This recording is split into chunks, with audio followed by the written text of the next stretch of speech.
Is Ryan really retiring? I'm not going to be creating any more courses. I'm done. We were just offering all of our courses at a discount. Course and certification, it's down and it's not coming back. And the reason it's not coming back is two simple letters: AI. I only really get excited about something when my customers get excited about it. So I've never been the first on anything. We think that the marketplace owes us some degree of success and longevity.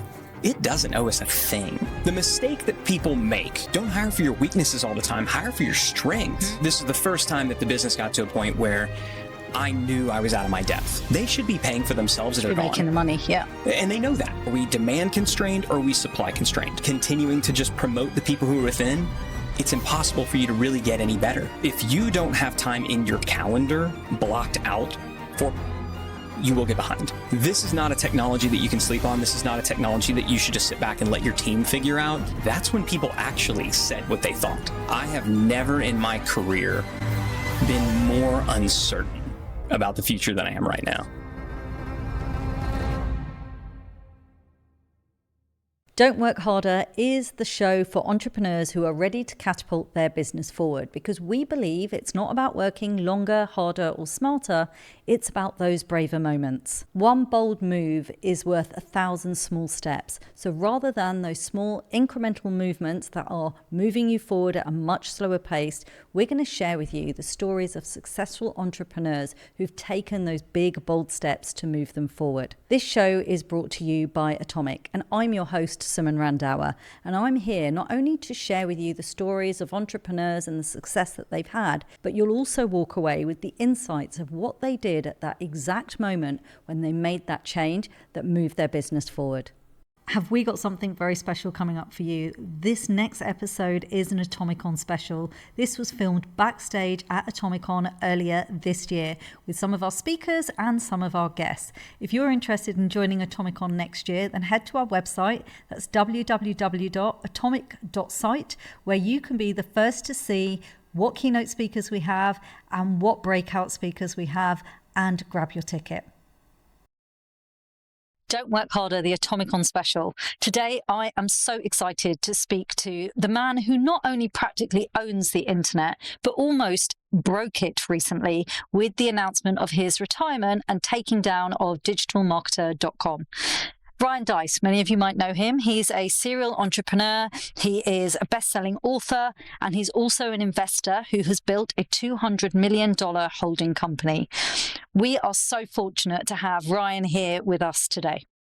Hi, Ryan. Welcome. Welcome to the UK and welcome to Newcastle. Great to see you. Yeah, thank you for having me. You are very welcome. So, as I was telling everybody that I was getting to speak to you, the first question that everybody asks me is Ryan really retiring? Because I would say this was the smartest or bravest marketing move I have seen in some time. We pretty much broke the internet with your announcement of a retirement and the closure or the taking down of DigitalMarketer.com. Ryan was starting big. Tell me what happened. As with most of the things I've done in my life that worked out really well, it was completely by accident. So the plan of the offer and the pivot that we made at Digital Marketer was planned. Okay. But the retirement announcement wasn't as planned. And so I'll give you the backstory of that. So kind of going back at Digital Marketer, we have been, I would say, I would have categorized us as a course and certification business for the past 10 plus years. It was in 2015 when we launched our very first certification. But really, I've been creating and selling marketing related products and certifications since 2000. So I've been in this world for a very, very, very long time. Yeah. I mean, kind of longer than I haven't. But over the past really 18 months, people stopped buying our courses. People stopped buying our certifications. It just, not a little bit. I mean, it fell off a cliff. Okay, this is so honest. It dropped by it didn't drop by 20%. It dropped to 20% of what it was. So we realized now, thankfully we had other lines of business at Digital Marketer. We had memberships, we had licensing, but the course and certification side just went bye-bye. Now we had seen a little bit of a dip following COVID, because during COVID, everybody was buying courses and certifications, and yay, that was great.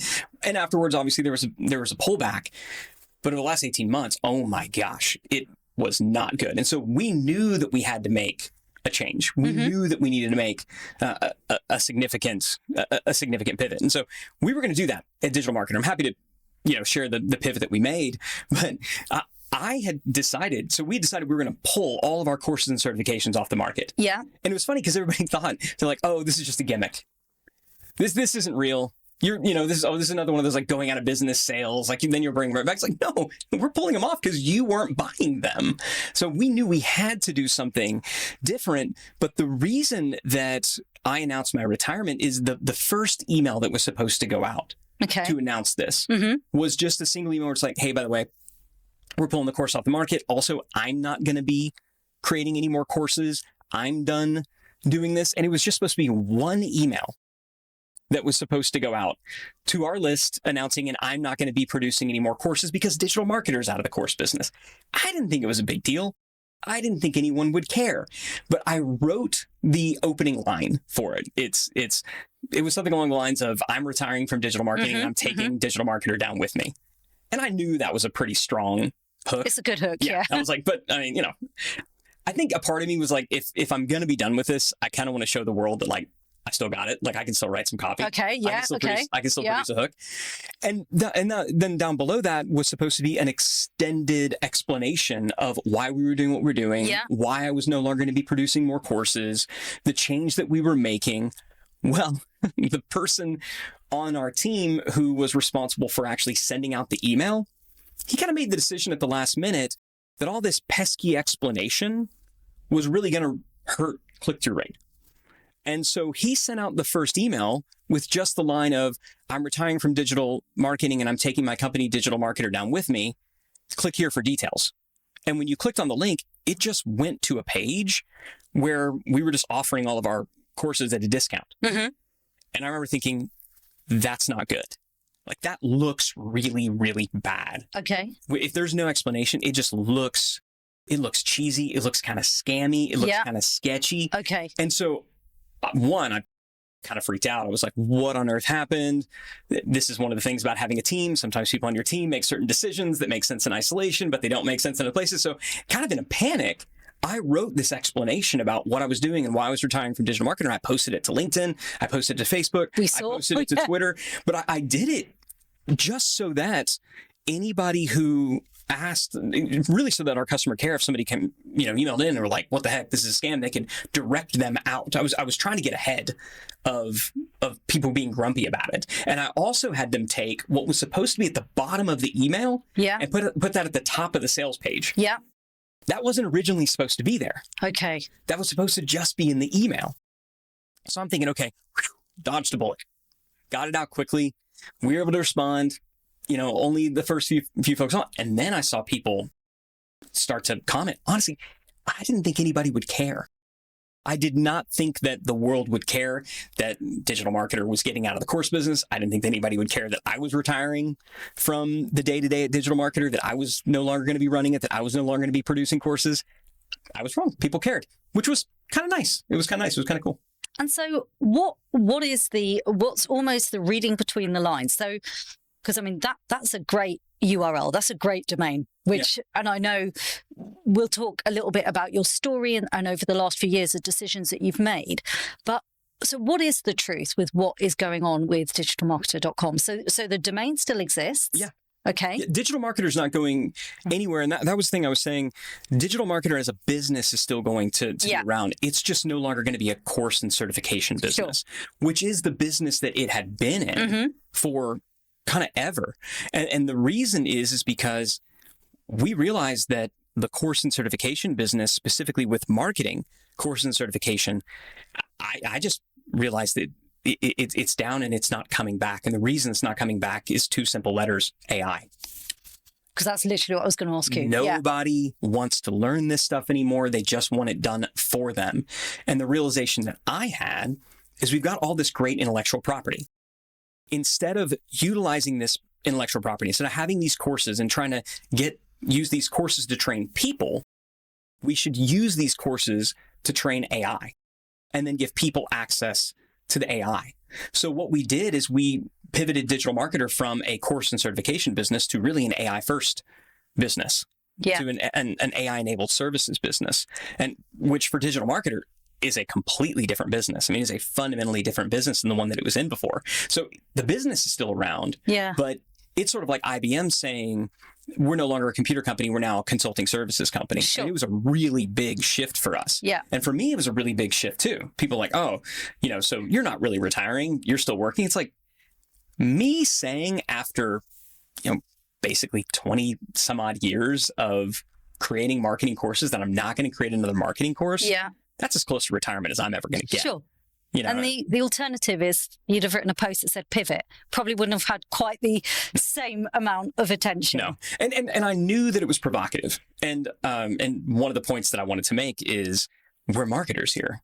Of course. And so some of the people who are like offended that it was provocative, I'm like, I'm talking to marketers. Marketers aren't allowed to be offended by marketing. This is like dentists being offended by toothbrushes. Yeah, so like, I just, no, I'm not going to let you have that. And there was nothing we were saying that was untrue in any way, shape or form. And we're not going to be taking the courses down and then putting them back in a few months after everybody's forgotten about it. I'm not going to, and for me, I personally wanted to draw a line in the sand and say, I've been saying for a long time to my team, hey, I'm not going to produce any more courses. Y'all are going to have to figure it out. I don't want to do any more marketing courses. And there's a number of reasons for that we can get into or not. Yeah. But I wanted to make a public profession that I'm out of that so that I couldn't at some point say, okay, I think I'm going to go and do this. I wanted that forcing function of I'm not going to do this anymore. We're going to take a short pause to hear from one of our sponsors. Sponsors help us make the best show possible. Don't Work Harder is sponsored by Constant Contact, the digital marketing platform built with small business owners in mind. With Constant Contact, you can grow your contacts list, send out more emails, organize social media and events, and simply get more done with their advanced automation tools. It's everything you need to grow your business, advance your automation, and attract more of the right customers all in one place. Visit constantcontact.com to get started. Well, the premise, obviously, of this podcast is we're about don't work harder, because so many people say, oh, you need to work smarter, you need to work faster. And we believe that the most successful entrepreneurs, which is why we're wanting to speak to you, show us that it is about being braver. And, you spoke at the very beginning about you have been in this game for 25 years, which, not many people can say that they've had that amount of experience behind them. When you think about what you teach people, or what your businesses have taught people, there feels like it's showing us that it is possible for all of us sales and marketers out there. What is it about you that has allowed you to achieve the scale that you have achieved? My goal has always been to make things simpler. Mm-hmm. And I think there's a lot of people out there who teach things and they want to make it seem as complicated as they can because that makes the person teaching it seem really, really smart. I've always just wanted to simplify things down to their essence so that it made sense to me. And I always wanted to make it explainable to others. And I think people have appreciated that. And I think they've also, because of that, have been able to implement and get value from it. And so I know for me, that's why I've been able to be successful, is because I was able to look at a really complex system and say, okay, but those are the couple of things that actually matter. So I'm really going to just focus on those things. And I was always pretty good at identifying those, the handful of things that mattered and the things that really don't. That's just noise, or that's just a temporary spike that won't be around for very long. Clubhouse, going back to like COVID. Like I knew I could just look at that and be like, no, like this isn't going to be a thing for very long. So I'm not going to invest a lot, in that. So I've always been pretty good at knowing the stuff that mattered versus the stuff that didn't, implementing it for myself, but also sharing that with others. And so I've benefited from it. I think others have benefited from it as well. And so that's kind of had that virtuous cycle. So Ryan, when you're saying that you can tell where something is going to be around a long time, what is it that you are looking for? Can you give us a bit of insight into Ryan's mind? What I'm looking for is, do my redneck friends care about this? Now, we're in the UK. I don't know if you have rednecks out here, but I come from Texas. Mm-hmm. Okay. And so we just got you got just Southern people, like just simple folks. So like it's everyday people. Everyday people. Yeah. I come from a family of farmers. My dad was an electrician. My mom was a school teacher. I got normal friends. I think the mistake that a lot of marketers make is they only hang out with marketers. And they just geek out on marketing stuff all day, every day. And they think that because other marketers are interested in something, that everybody else is interested in it. I only really get excited about something when my customers get excited about it. Okay. So that is the only thing that matters to me. Now, I'll pay attention.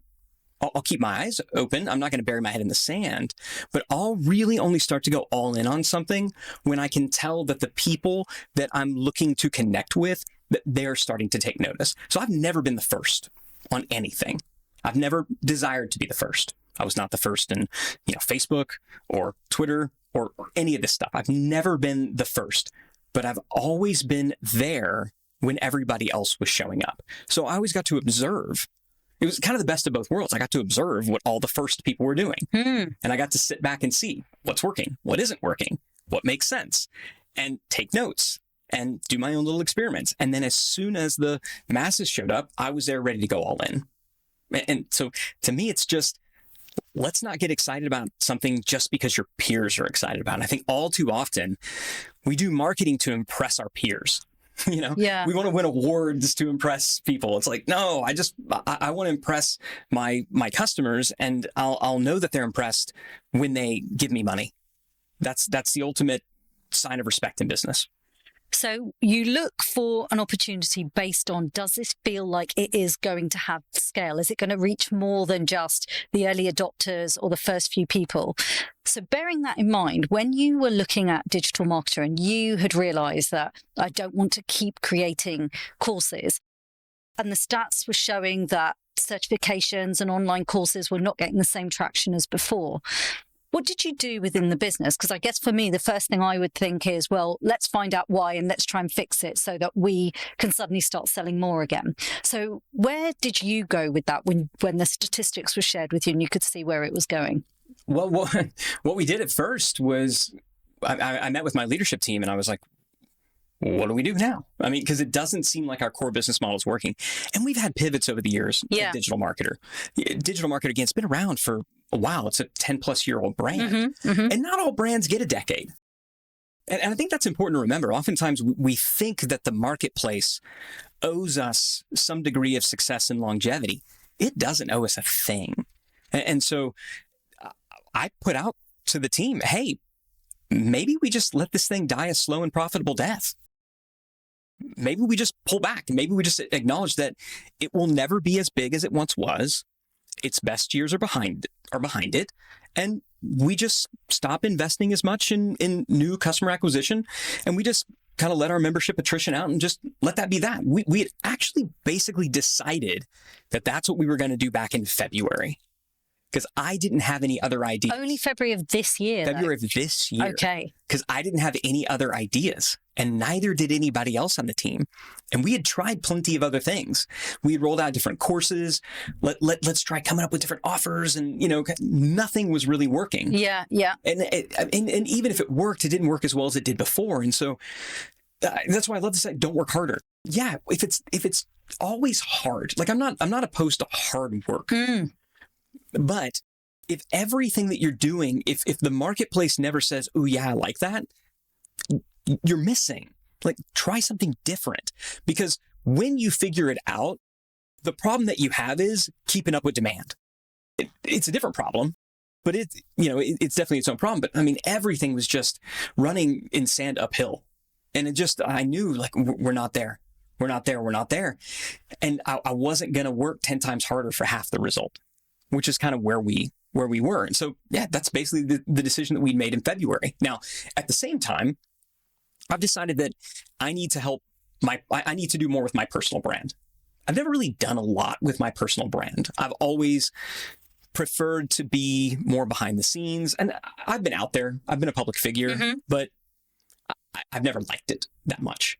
I've never wanted to be famous. I've never. It's why when social media happened, I never really jumped on that craze. You'll never see me doing TikTok dances or anything like that. It's not really my thing. But I also know that I need to.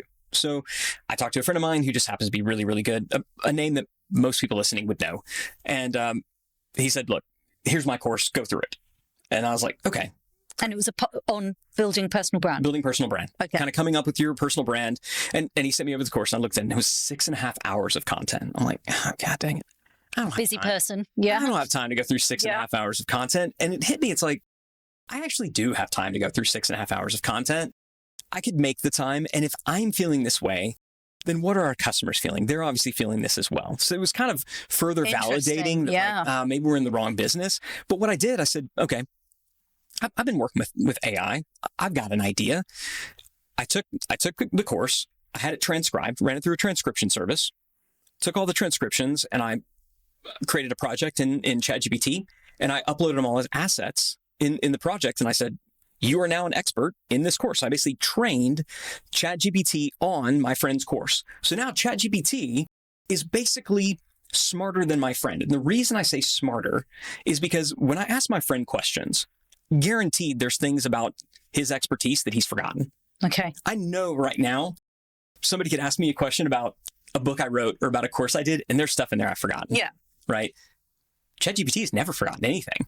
And so, and not only does it know everything about his course, it knows everything about a lot of other stuff as well. So I trained it on that and I said, now I want you to walk me through this course to produce the output.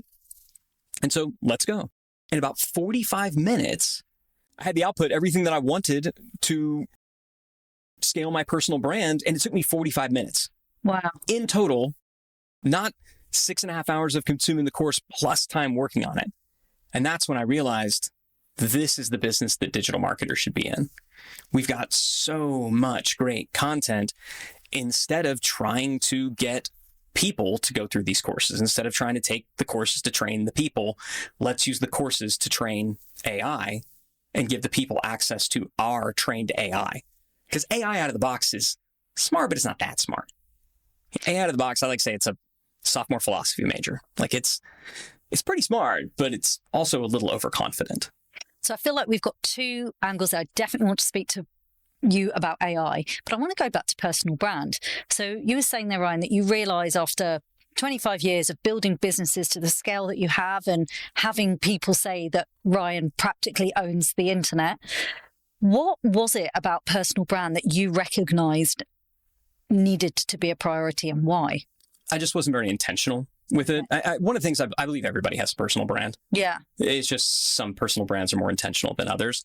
And by and large, I was, and still am, known as a marketer, which I don't have a problem with. I am a marketer. But in reality, I don't do tactical in the trenches marketing. I've got a team that does that, and I haven't for quite a while. And I can still write copy, and I can still come up with a hook, and I can still do strategy. But if somebody asks me right now, well, how do I run a meta ad campaign? It's like, I don't know.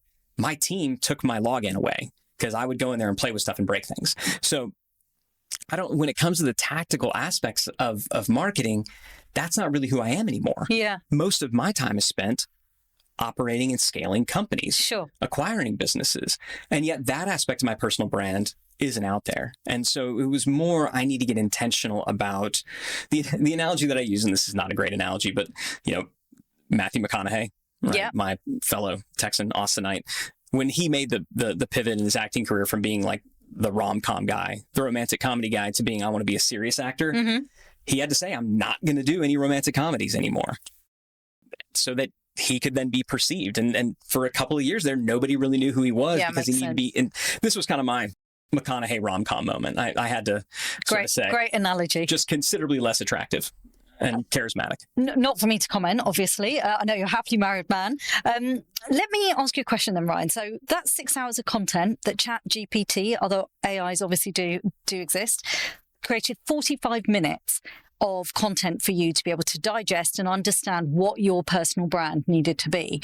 What are the actionable steps? So you're saying this was to really help you now at the phase you are in, which is acquiring and investing in more businesses.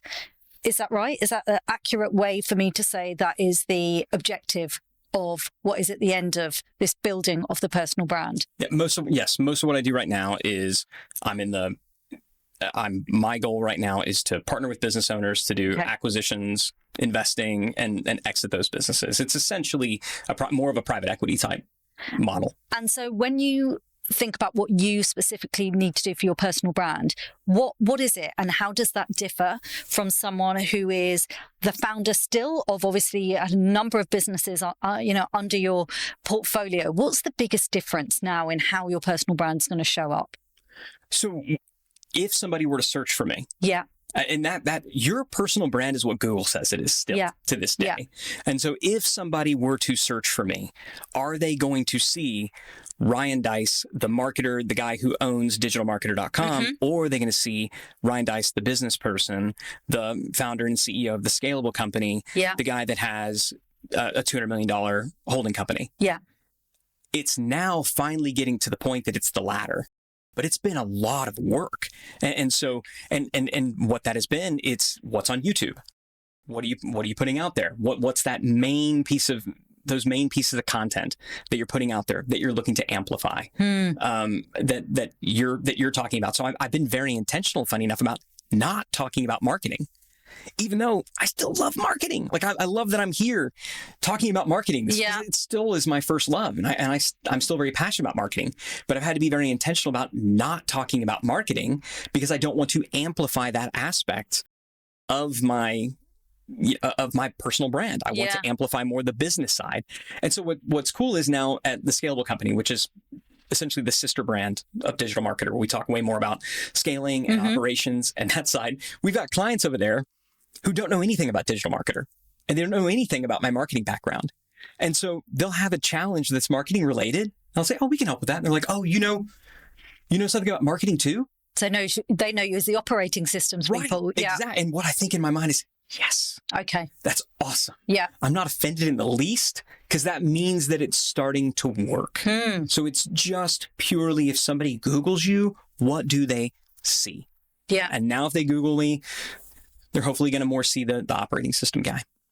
As you've kind of like grown and you're going into these, grown your businesses and grown what you are known for, how do you relinquish control? You were even talking about the person that created the emails and the initial piece of social media, although we recognize it was your hook. How do you let go of control? You hire people that are better than you at individual things. Okay. The mistake that people make that entrepreneurs make when they first start hiring is they hire very entry-level folks, individual contributors, because frankly, you don't have to pay them very much. And what they don't realize is they're trading low-level tasks and they think they're being really efficient with their time because they're told like, oh, I need to buy back more of my time. This work that I'm doing, the hourly rate is too low, so I need to get somebody who makes less than me to do that. So I'm going to hand this off to somebody else. And so they do that. But what they don't realize is they've now traded this low leverage task that's quite easy. Yeah. And they're good at because it's just not that hard. They've been doing it forever with a new task called management that usually we're not very good at. And so invariably we hire somebody who is entry level, who doesn't really know what they're doing, who's poorly paid. So they're not all that invested to really learn and to really be great. We don't know what the heck we're doing in terms of training and management because it's our first time that we're doing it. And so they show up, they do kind of a crappy job, and we determine, well, I guess if it's going to be done right, it's got to be done by me. And so we swoop back in to get the job done. And then we realize we're still doing the work while simultaneously paying these people. That happens until we finally get sick of it. We fire them. And then it's like, well, never mind. I'm never hiring anybody ever again. And then you create this narrative that you can't trust anybody. I am fortunate. Very, very, very early on, I hired people who were really good at very specific things, better at a narrow thing than I was. And so even though I still have trust issues, even though it's still hard for me to relinquish control, because it's not like I don't have control issues. I think any entrepreneur does. I got to see these people show up and do a better job than me at that one thing. And so when you see somebody do a better job than you at something that you think you're pretty good at, it then becomes easier to relinquish control. And so that's why I tell people, don't hire for your weaknesses all the time. Hire for your strengths and hire people who are really good at that thing. Hire people who are really good in a narrower area. Don't just hire a bunch of low-level people. You're not actually buying back as much time as you think you are. And I know I've heard you, kind of speak a lot about a lot of the secret to the growth, really at a fairly quick stage, was that you realized that you needed to build businesses that were not just reliant on you. So can you kind of take me back to when you started to realize that the secret to growing businesses at scale was to make that change? What was it that you had to do? I mean, unfortunately, this is a lesson I've had to learn a couple of times. In 2011, the business had gotten, this is the first time that the business got to a point where I knew I was out of my depth. Okay. I knew I was now running a business that was bigger than anything that I knew how to run. And it was growing at a rate that was faster than I could learn how to run it. So I'm surrounding myself with mentors, and I'm reading books, and I'm doing the best that I can. But And Ryan, sorry, what business was it at that stage, at 2011? Was it the start of DigitalMarketer.com? DigitalMarketer wasn't yet a thing. That came around in 2012. Okay, right. At that point, I've always had a holding company. Yeah. I've always had multiple businesses. Okay. Which is not necessarily the best idea. It's kind of the perfect embodiment of my entrepreneurial ADHD. Yeah. But it's fun for me. And so at that point, the company was called Idea Incubator. Okay. So we'd had a number of different businesses in a number of different industries. I mean, going back to literally when I launched my very first product from my dorm room, I launched one, and then the next day I launched another one. I was in multiple businesses. So I've always had multiple companies. But yeah, so in 2011, that was the first time I realized, okay, I don't know what's going on. And so I brought in an outside CEO to run it. Now, this was a really, really, really bad hire. And this person basically ran the business into the ground. That's a bad hire. And so I had to come back in and, essentially save the day. But in doing that, that was when I realized, okay, it's not just about trying to find one magical unicorn person to run the company. What I need to do is I need to get functional leaders at the different roles who are really great at what they do. And that's exactly what I did. And that's when I saw it work. So the difference between 2011 and 2012 was, instead of going out there and trying to hire one magical operator who could do everything, it's, what if I just had one really amazing marketing person, one really amazing salesperson, one really amazing, people and ops person.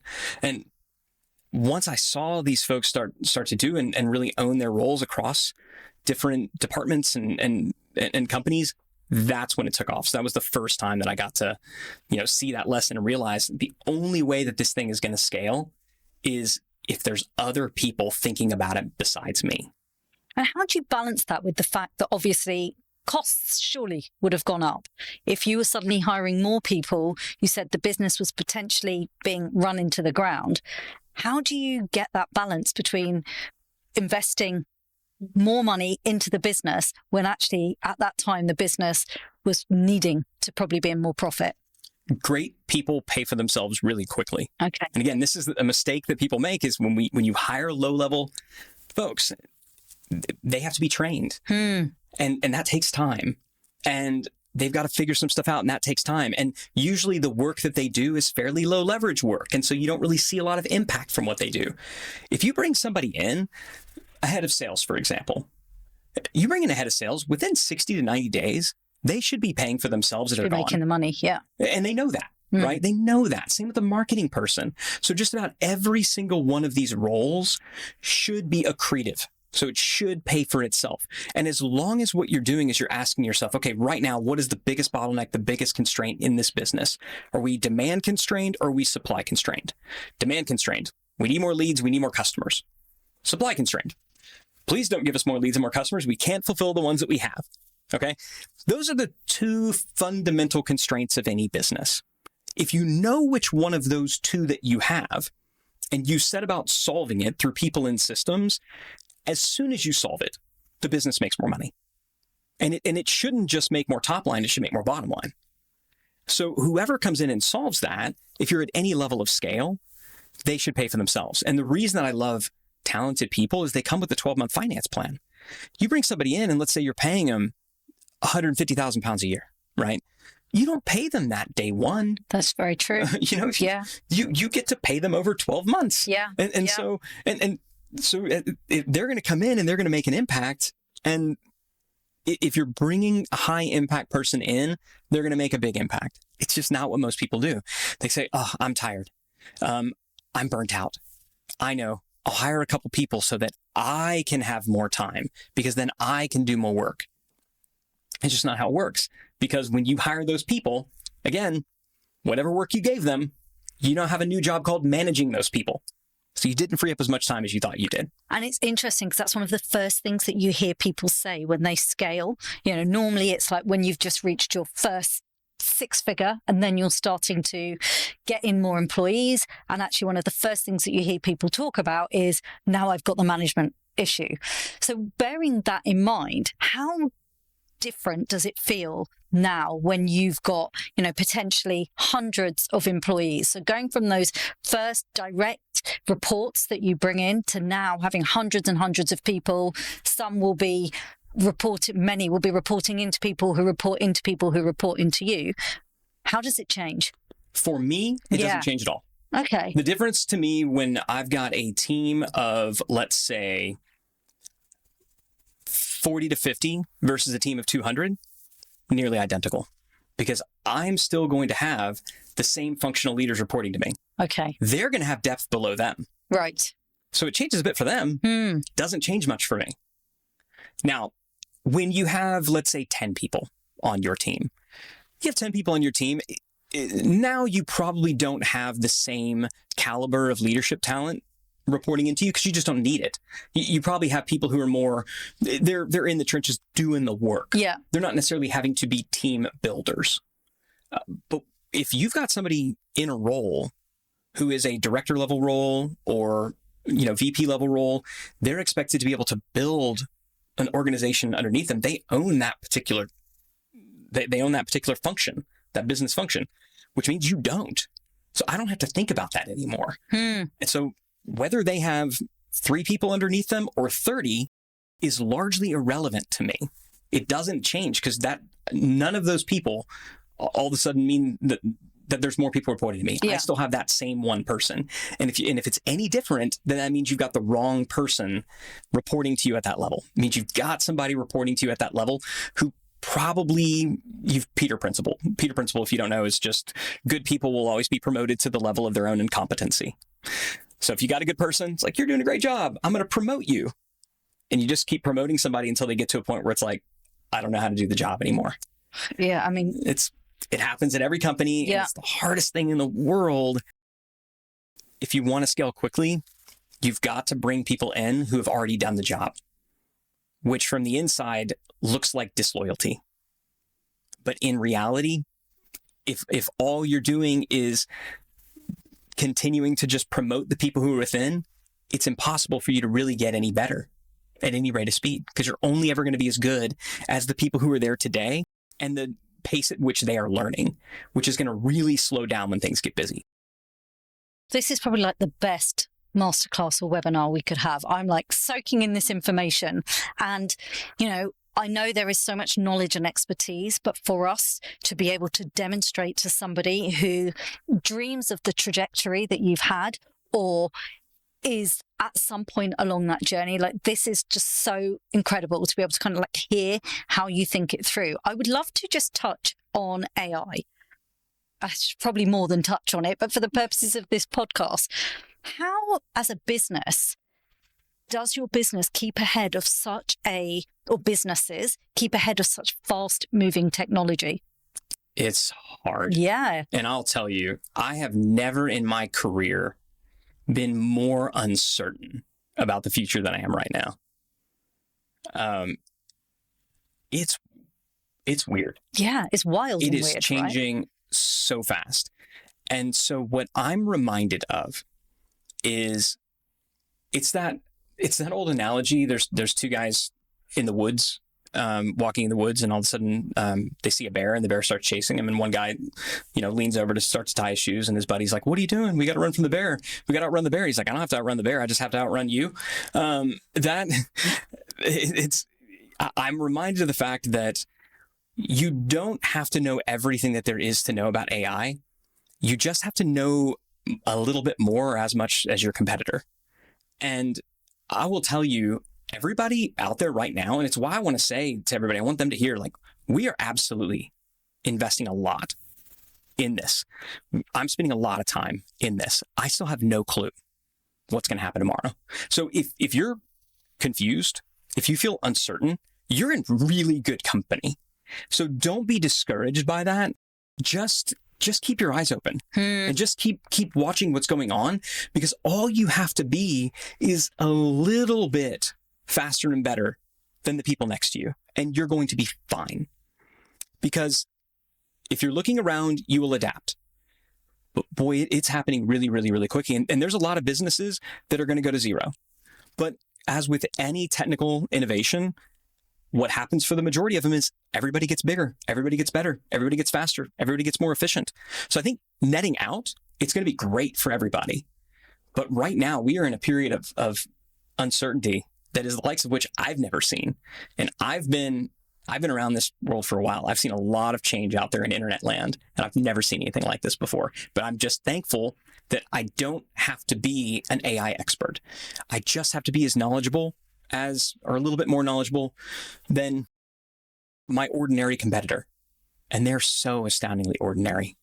Nobody else is actually paying attention. So if you're worried about it, you're probably already better than everybody else. And so what is the best ways for people to pay attention? Because you've rightly spoken about time, like so many entrepreneurs, founders, business owners, spinning so many plates, often doing a lot of tasks ourselves until we are scaling and outsourcing. So how does somebody try and keep at least ahead of their competitors? You have to budget time for professional development. So we're talking about AI right now. Yeah. But this could be about anything. Yeah. If you don't have time in your calendar blocked out for professional development, you will get behind. And so in my calendar, I've got 2 hours a week that is blocked out for professional development. And it's typically at the same time. It's usually Wednesday afternoons because that's what works for me. Mm-hmm. But sometimes it's got to be moved. And my deal for my time blocks is they can be expanded, they can be multiplied, or they can be moved, but they can't be canceled. Okay. And so I will move it around. But what I basically have been devoting those 2 hours to is learning about and playing with AI. Amazing. And so maybe it's reading a newsletter. Mm-hmm. Maybe it's watching YouTube videos. Maybe it's going through a course on AI. Maybe it's just going in there and doing what I did with let me just get in there and start using this thing. But I do think that it's important as business leaders. This is not a technology that you can sleep on. This is not a technology that you should just sit back and let your team figure out. Yeah. This is one of those things that we all need to figure out. You don't want to be that business owner, back in the late 90s who's like, I don't want to learn this newfangled interweb thingy. Don't be that person. Okay. Do not be that person. You need to understand AI, what its implications are going to be in your business and in your life, because it will have far-reaching, deep implications across everything. Feels like there's a pattern with you, a positive pattern, which is if I think back to a story that I heard you tell, which was that your very first business in your dorm room, when you were what we call university, you were building web pages. Is that right? Yeah.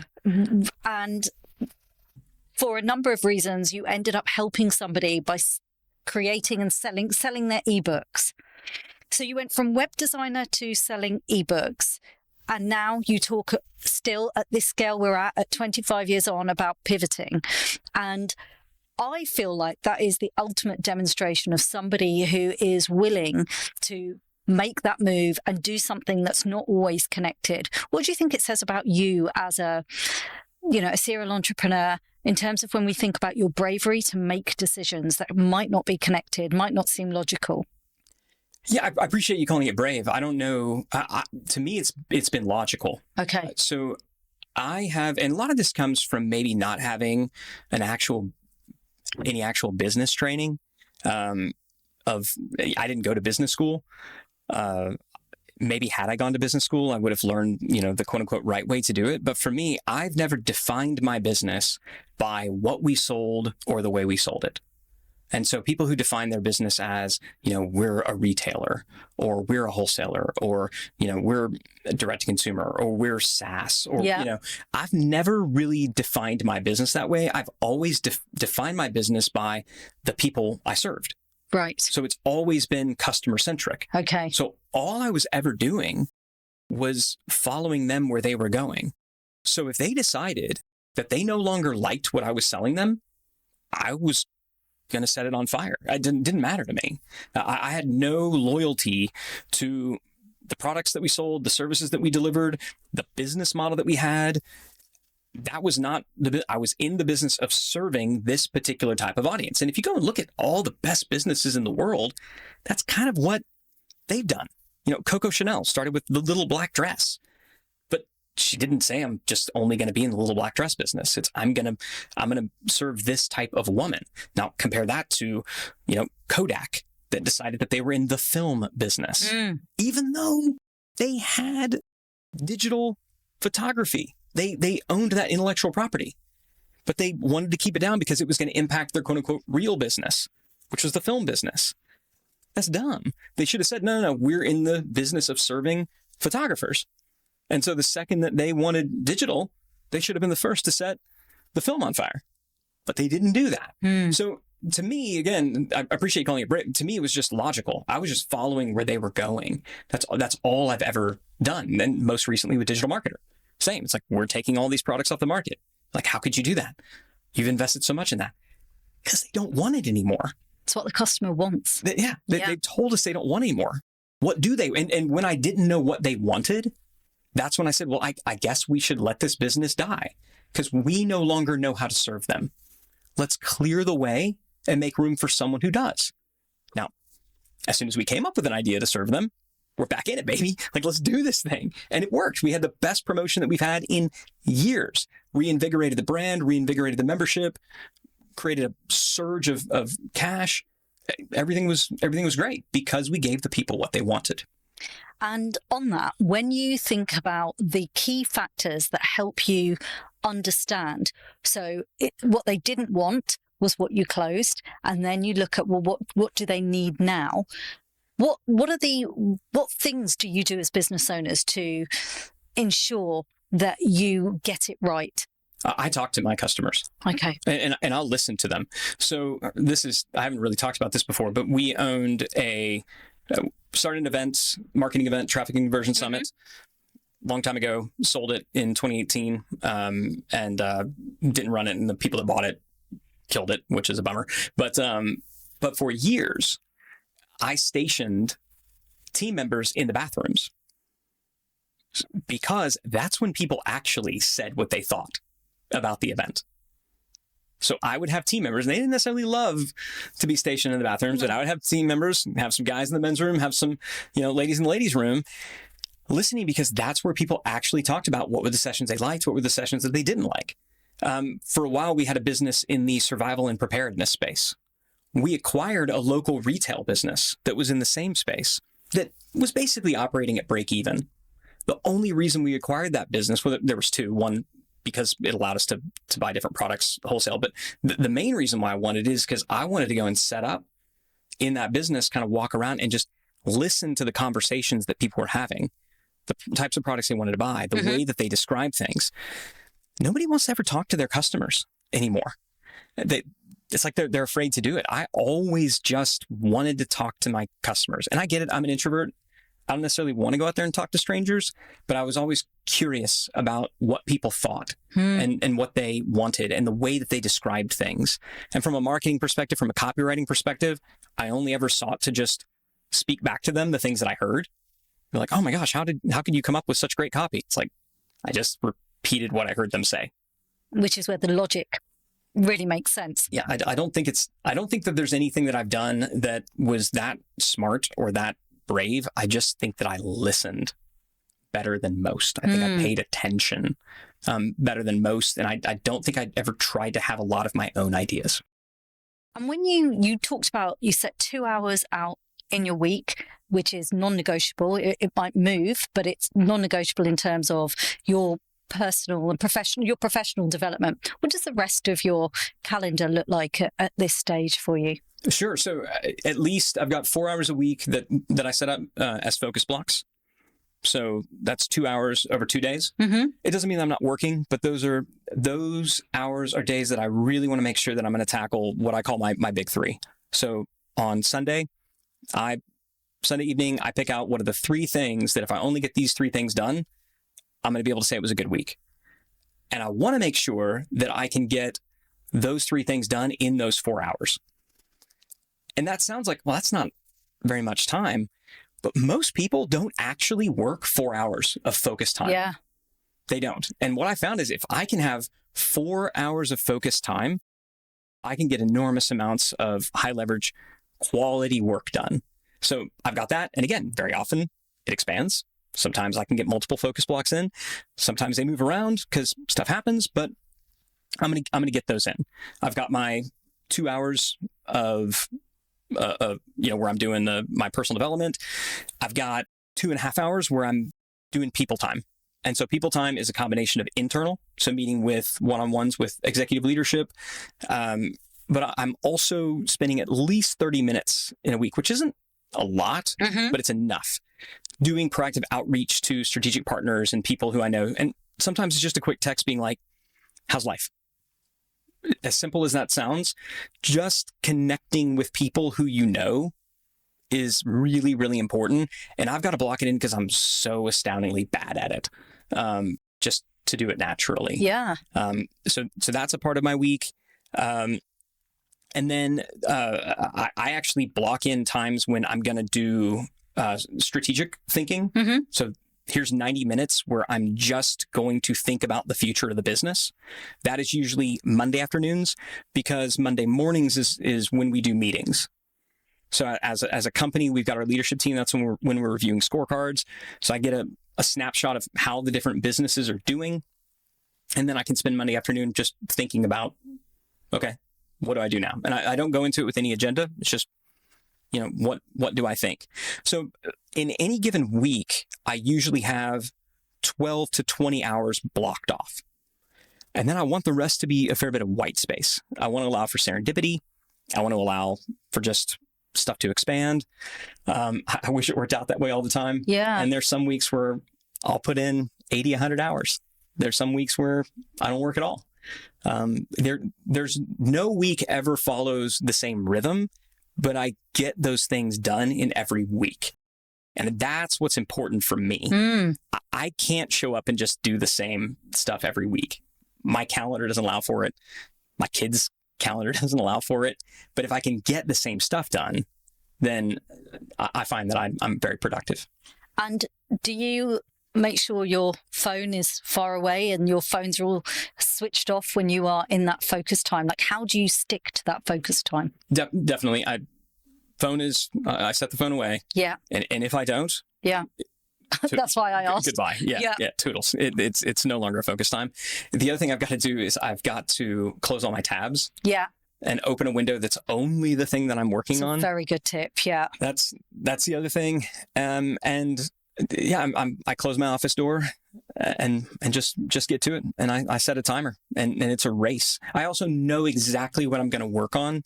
So going into it the day before, I will have the things open that I'm going to work on. Yeah. So that as soon as I get there, I don't have to scramble. No time's lost. Right. And I got that from, there was a writing coach that I had when I was working on my book. He said, never finish a sentence in a writing session. Always finish with a sentence halfway done, so that when you start the next writing session, you can at least finish the sentence that you started. So you got some rhythm. So I sort of do the equivalent of that, where I've got the windows open that I need to get open. So when I start my next focus block, I'm into it. Amazing. Thank you, Ryan. I feel like we have managed to get an insight into your mind, at least in the last hour or so. I would love to round up with a question that we like to ask people. It's a little bit of a tradition of ours. I don't know if you have much time to do any of these things, but I'm going to ask you, what are you currently reading, watching, and listening to right now? And it doesn't have to be to do with business. My wife and I geek out on British murder mysteries. I'm not just saying that because I'm here. Which one? We love Vera. There's a new one, Ludwig. Yeah. That is just Mitchell, the guy who's in Mitchell and Webb, glorious. Fantastic. But I just love the just dry, that just dry British wit. And so, no, I mean, you name it, we've watched it. What's the one where they're up that island up north? I can't remember the name of it. Anyway, we've watched all of them. You name it, we've watched it. That's what you watch. They're amazing. And so that is my, and that is our just. It's what you do together. We do that. And then we also binge watched all 5 seasons of All Creatures Great and Small. Because we were going. Okay, that's old school. Yeah, I mean, you got to do it though, because we were going to spend some time in York. We wanted to see the Yorkshire Dales. That is incredible. Had to get into the spirit. I'm not doing as much reading right now. Yeah. I go through phases where I'm in learning mode, and so when I don't do casual reading, okay, as much. When I'm reading, I'm usually going all the way in. So if I want to go deep on a subject, I'll go and buy 5 to 10 books on it, and I'll go and kind of read all of them all at once. I'm not in that phase right now because so much of what I'm learning is AI. Sure. There's not a lot of books on AI. Yeah. So I'm not doing a lot of AI. I'm not listening to as many podcasts. I'm not watching, as much stuff. But definitely my guilty pleasure: British murder mysteries and All Creatures Great and Small. And what about music-wise? Anybody that's on your Spotify? My wife makes fun of me because I don't listen to music very much, but I'll tell you what is on my Spotify constantly is Taylor Swift, because my daughter, anytime she gets in my car, instantly turns on Taylor Swift. It's your daughter, yeah. And so it's basically just all Taylor Swift all the time, especially now that she's bought back her catalog. We celebrated that by listening to Reputation and all the ones that she didn't have before. Well, I know that Taylor Swift is somebody that Andrew from Andrew and Pete absolutely love. But I also know the number of people I spoke to, Ryan, that said that you have been their hero in business over the last 20 years. I've had people who tell me that they had your picture in their office. That has kind of driven them over the last few years as they've been building their business. So thank you so much for coming to see us. We can't wait to see you in Newcastle. I know for some people that by the time they listen to this, they would have already watched the recordings, or they might have missed it and not had the chance to see you this year. So I hope we will get the opportunity to see you again. But thank you so much for coming in to see us. Thank you. Thanks for having me. Perfect. Thank you. Speaking to Ryan feels like I have just spoken to entrepreneurial royalty. It is such a privilege to listen to someone who has built businesses to the scale that he has, for someone who has been in business for over 25 years, to get that insight into the way that he has made those decisions, into the brave moves that he has made recently. I feel like this is definitely one of those where everybody will have been taking so many notes, but we also would have walked away with tangible tips on what we can do next time we're looking to make bigger, bolder, braver moves in our business. Thanks so much for listening to Don't Work Harder. If you enjoyed the episode, please subscribe and share. This show has been brought to you by Atomic, the home of epic business growth. Head to our website at atomic.site to hear more about our business programs and epic events.